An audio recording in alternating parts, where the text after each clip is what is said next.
What do you think this song's about?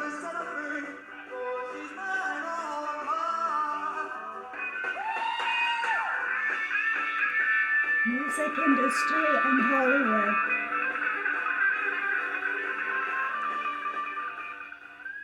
have been mocking us by replacing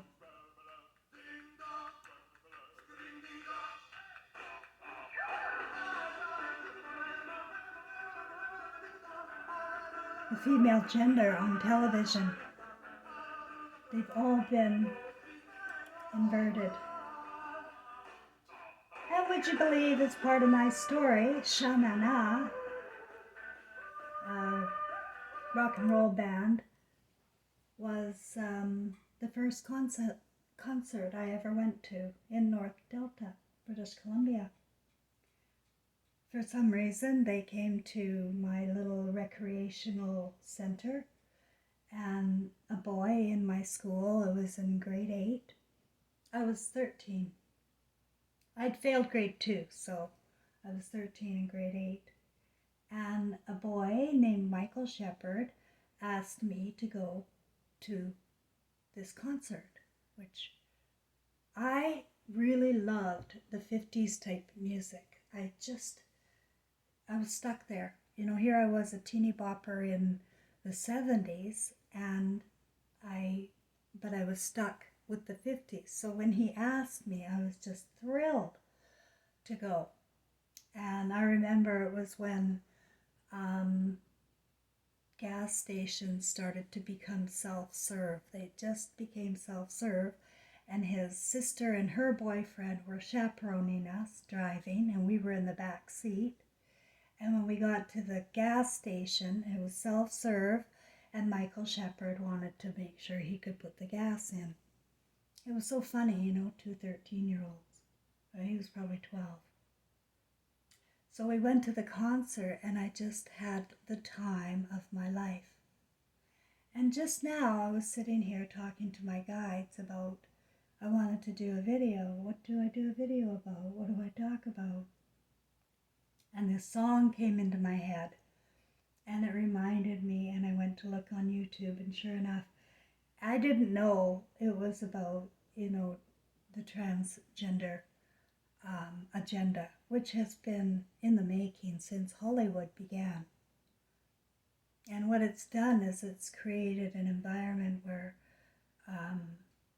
well, first of all, they're pretending to speak for women, and they're very vile. They do things women just wouldn't do, you know, the way they sit and the way they speak and the way they love, you know, football, Taylor Swift, you know. These are all psychological operations from an organization called the CIA. And they have been manipulating minds all along, since the scriptures began, really. But let's talk about since Hollywood.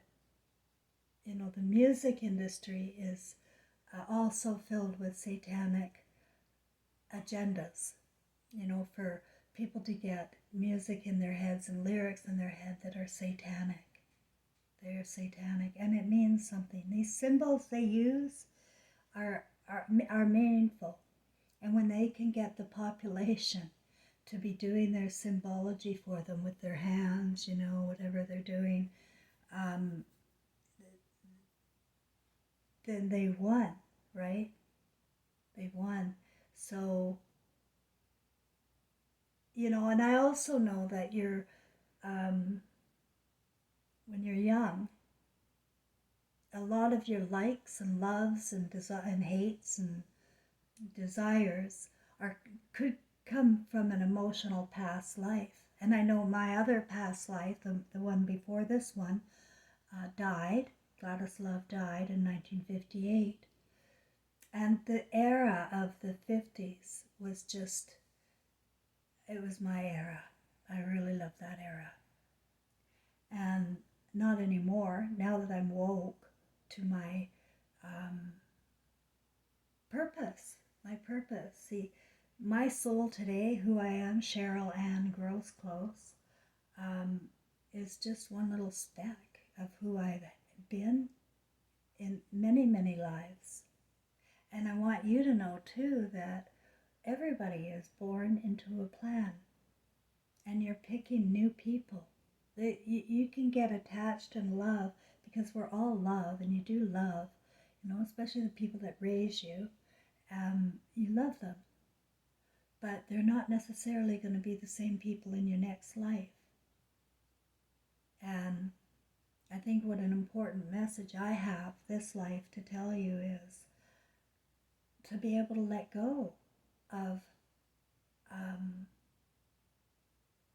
this life when you cross over. When you cross over, you will find you didn't die. And when you find you didn't die, you won't be confused, because you'll remember what we're talking about here. You'll remember.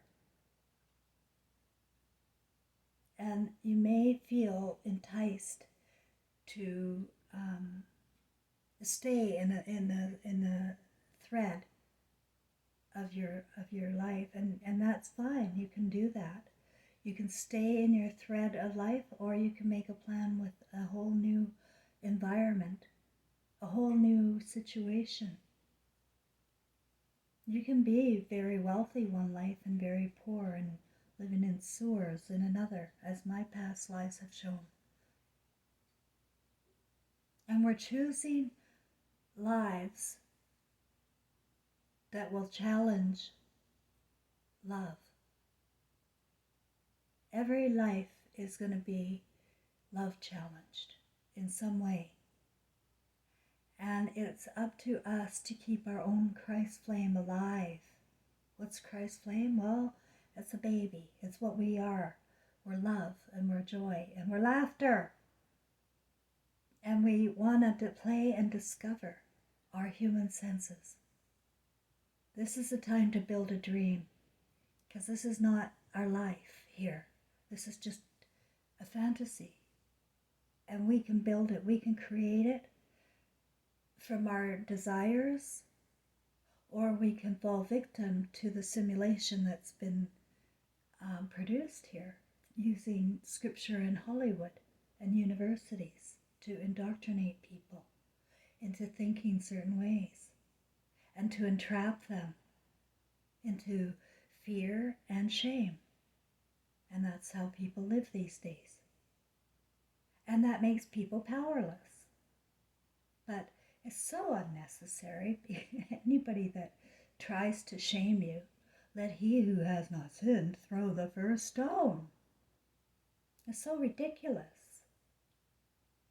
You have to be able to let go of anger at people, especially the ones that you're closest to. Let go. You don't know why they are the way they are. They could have a very fucking good reason for doing what they did. And you wouldn't know. Because we're in a world where we judge as good or bad. And there's typically not a lot of in between.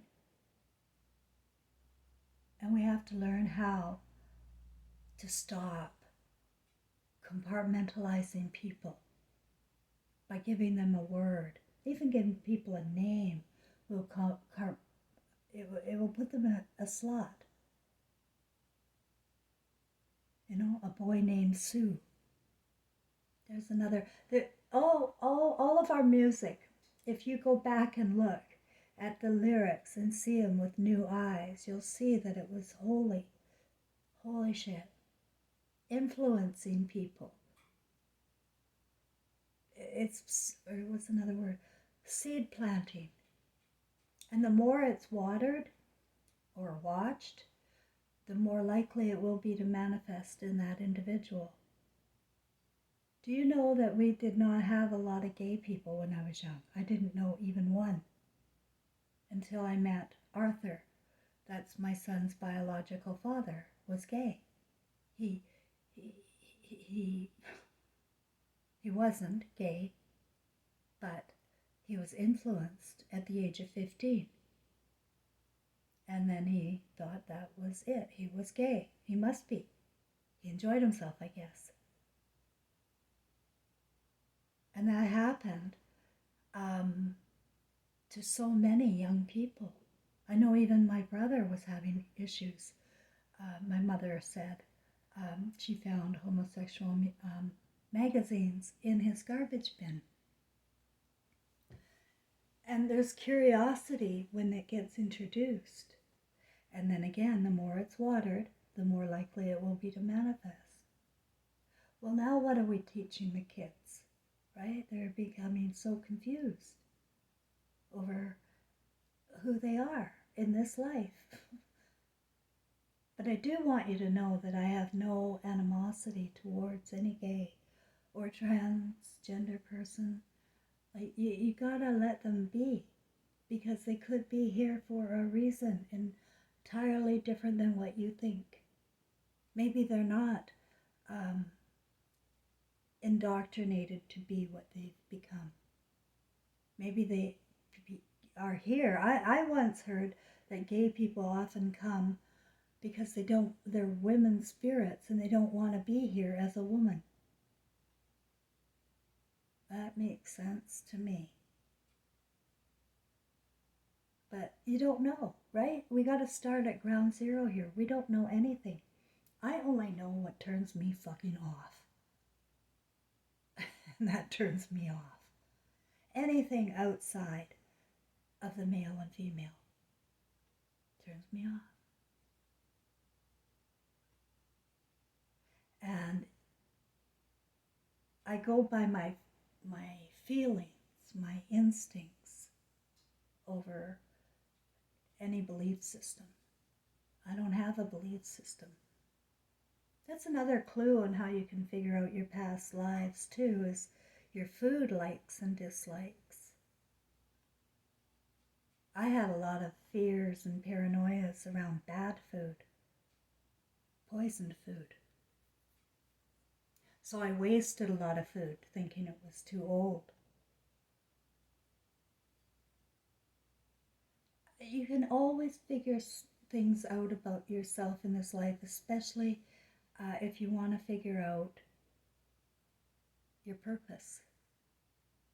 Now, it doesn't matter what story you were born into. We're all born into a story with people. And not to doubt it. Not to doubt your own story. And to trust your own instincts and feelings. Which is not easy when the fluorides lobotomized a lot of the sensory in the human body.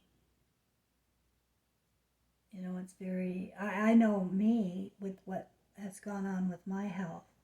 I'm a living example of what's going on in the world. I've freaking got it all. I've had it all, and I've recovered, and now I've got it all again.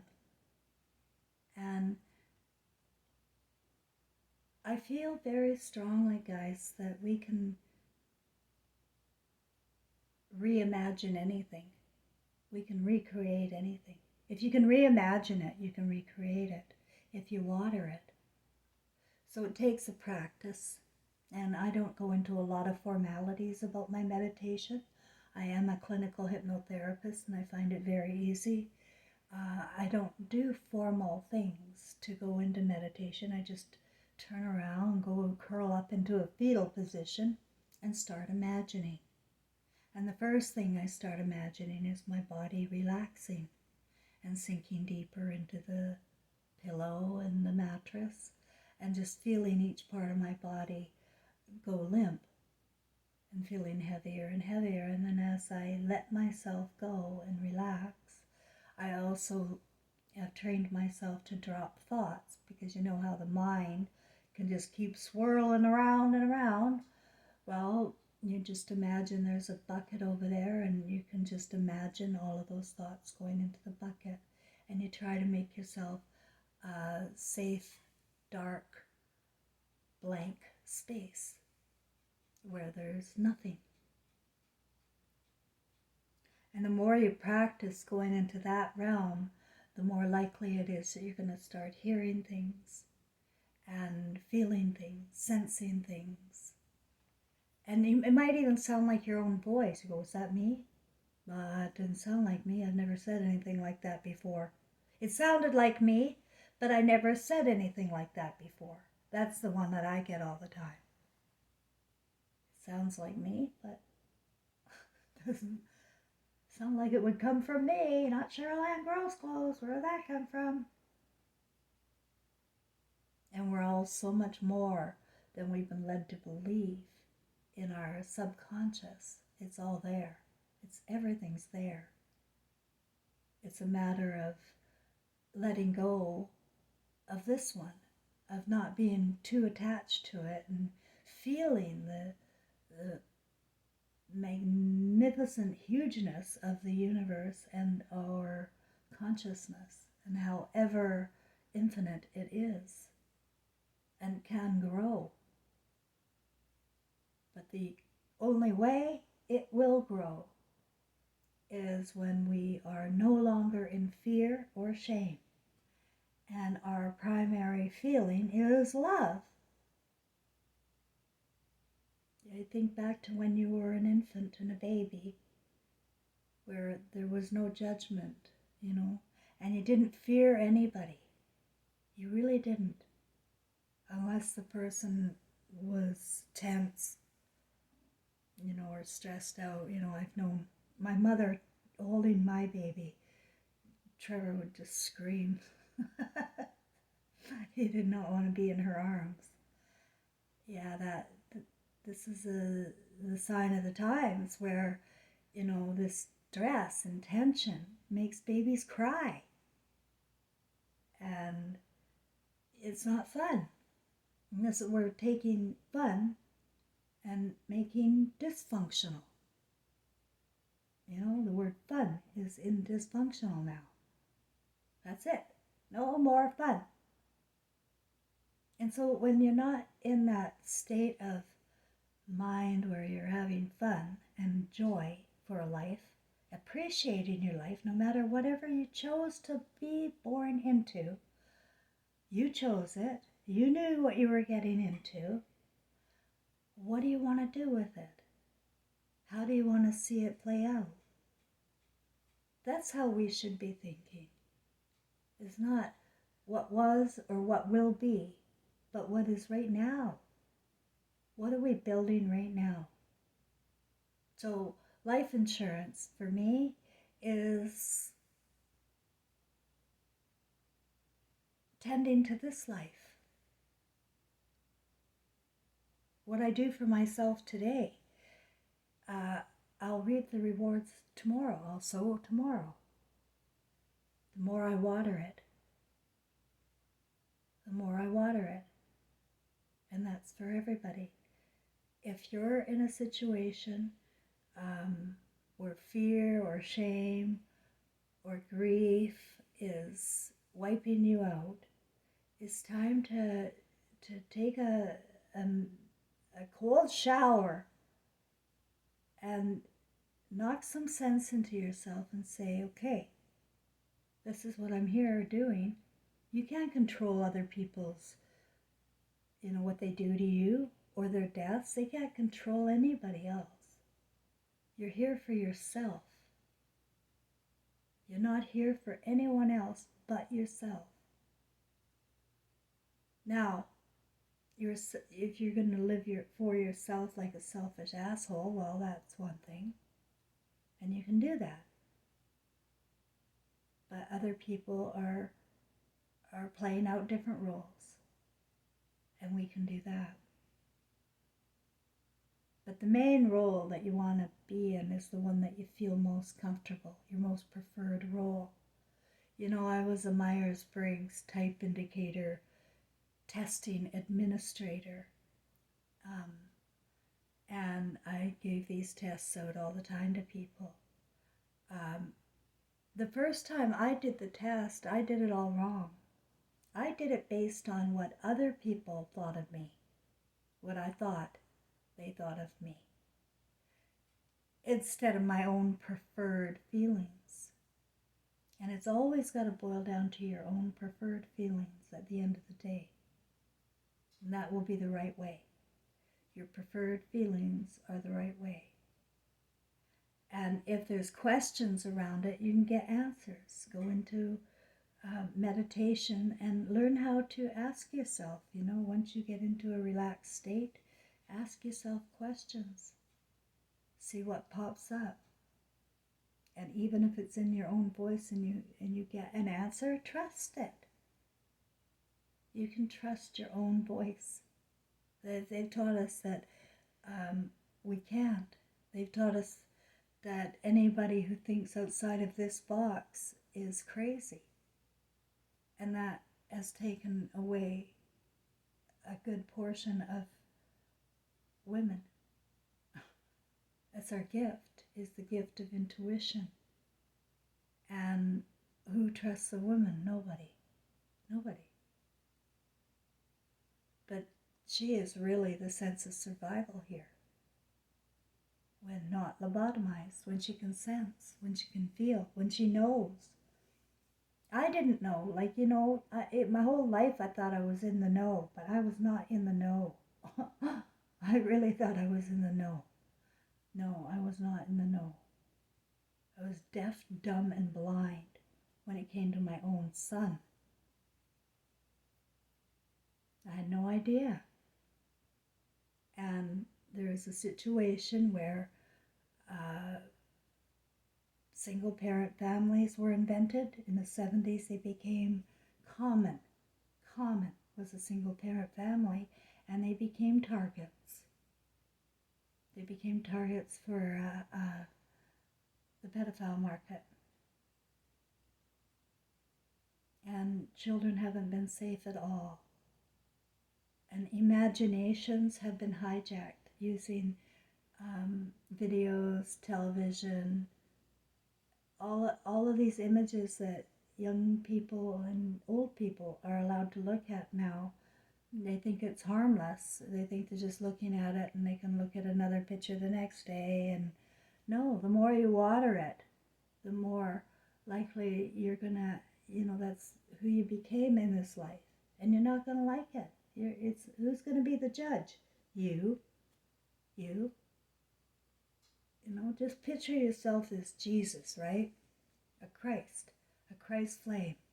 And you see yourself in your life. How would you judge yourself? Right? And that's the only thing to worry about in this life, is creating a situation where you can be happy in your role. Reframing things so that you can be happy. And that's possible. Trust me, I've lost everything and everyone, my health, my money. I went bankrupt, I went homeless, I got sick, just on and fucking on. Come on now. No kid anymore, dead 20 years ago. Holy shit. But somehow, some way, I'm able to maintain myself and keep sane. I keep myself sane by my own thinking, because I am in control of my thinking. And if I start thinking like an idiot, then I'm going to be an idiot. I could think the worst about my situation the way I would think the worst is to sit here and blame myself and make sure I put the dirt over top of my coffin. But I won't do that to myself. No, when you have your Christ flame back on, not only do you love everybody unconditionally, no matter what, but you love yourself and you love the game and you're in it and you just play it out and enjoy yourself. See what happens. Yeah, I can't predict the future, but I can predict my future if I didn't wake to my purpose. I probably would be repeating myself again and again and again. But there are higher realms of consciousness. I would not be suitable here. There is no way I would be suitable here, going through another life like this, or the ones I've had before. It's over. What happens is, when you become conscious to your Christ flame, it's over. You don't need to hang on to anything. You trust everything. You have no fear, no shame, and you're emotionally intelligent and wise. It's a different realm. It's not here. There's not a lot of it here. There is some here, but there's not a lot. And they get shut down. They get targeted. There's a lot of people targeted, and I'm one of them. In all sorts of different ways that I don't talk about here a lot, because I am a target. But I know, and I'm not stupid, and I know what's going on with everything. But I just keep doing what I do, because there's nothing else for me to do but appreciate what I do. And I guess I must be pretty important.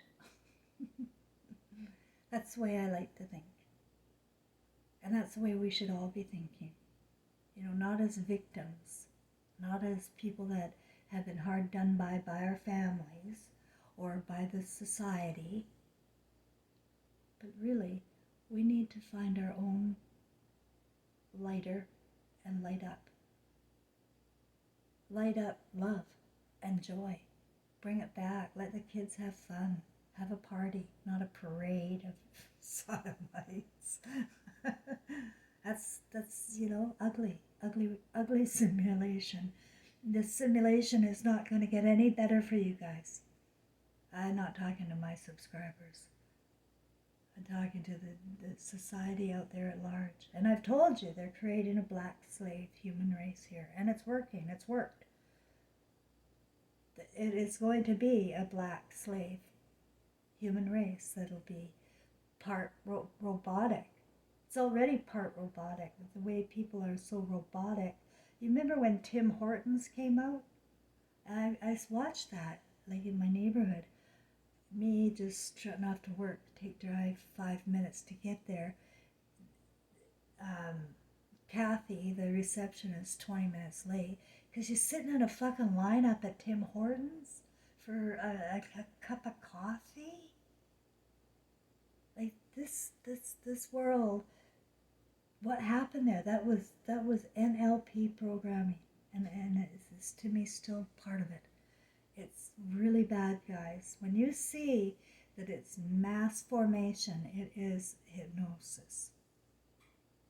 And if you see things on TV or in social media that they're really pushing or they want you to try, don't do it. Or if they're saying don't do this, do it. Because it is really an upside down world here. And they have given no room for intelligence to grow when you're living in a box. So you got to be able to open your mind, expand your consciousness to at least the idea that there's much more to us and to life than just this little one right here. Because you and me are so much more. Boy, I've been going on for a while. What time is it? almost 30 minutes or over. I can't see it. Okay, well, I'll shut up. I made some soup. I'm doing pretty good. I'm going to go and get a diagnosis from them tomorrow. I have to do that for my tax purposes, so I want to know, too, what they say. Because you know what? We are our own healers. Our immune systems are an amazing gift from God. And as bad as my health has gotten, I believe I can get through it. I believe I can rejuvenate my cells myself. I really do. Like, I have to, it's taking time. I'm going through my hydrochloroquine like you wouldn't believe, as well as cannabis oil. I really have come through a lot of bad health. So bad that some nights if my comforter was falling off my bed, I was in too much pain to lift the comforter back up. It's just so bad here for a couple of months there. But I'm getting through it. And